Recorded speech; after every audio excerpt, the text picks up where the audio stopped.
Mengapa Allah memilih bangsa Israel menjadi umatnya? Jawaban saya dimulai dari Abraham. Begini ceritanya. Abraham punya anak namanya Ishak, dan Ishak punya dua orang anak kembar, yaitu Esau dan Yakub. Nah, fakta menariknya begini. Sejak dalam kandungan, Esau dan Yakub sudah bertolak-tolakan di dalam kandungan ibunya, membuat Ribka ibu mereka kesakitan. Kita dapat melihat fakta itu di dalam Kejadian 25 ayat yang ke-22, sangat jelas di sana. Nah, pada saat itu datanglah firman Tuhan kepada Ribka ibu Esau dan Yakub. Nah, bunyinya seperti ini. Kejadian 25 ayat yang ke-23 mengatakan, firman Tuhan kepadanya, dua bangsa ada dalam kandunganmu, dan dua suku bangsa akan berpencar dari dalam rahimmu. Suku bangsa yang satu akan lebih kuat dari yang lain, dan anak yang tua akan menjadi hamba kepada anak yang muda. Anak yang tua adalah Esau, dan anak yang muda adalah Yakub.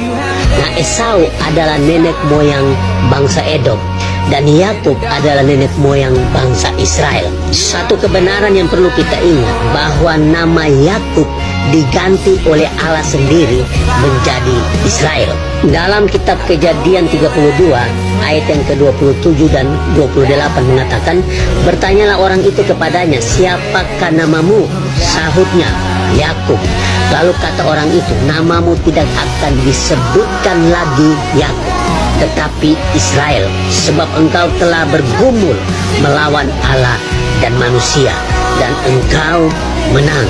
Jadi nama Yakub sendiri diganti namanya oleh Allah sendiri menjadi Israel.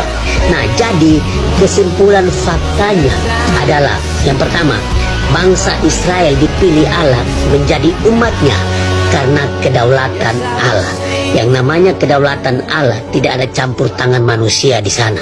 Allah yang memilih dan Allah yang menetapkan bangsa Israel menjadi umat pilihannya. Itu yang pertama. Fakta yang kedua, satu-satunya bangsa di dunia ini yang dikasih nama oleh Tuhan adalah Israel. Ketika Yakub digantikan namanya oleh Allah sendiri menjadi Israel. Di situ asal mulanya bangsa Israel.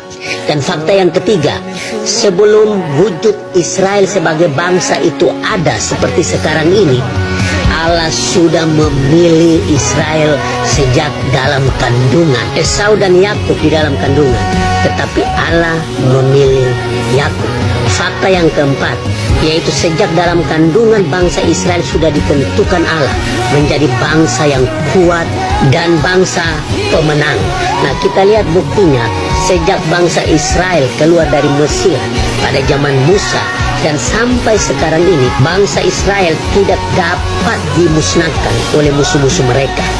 Dari zaman Musa sampai sekarang ini, ada banyak bangsa di muka bumi ini yang berusaha untuk memusnahkan bangsa Israel dari muka bumi ini, tetapi satu pun tidak berhasil.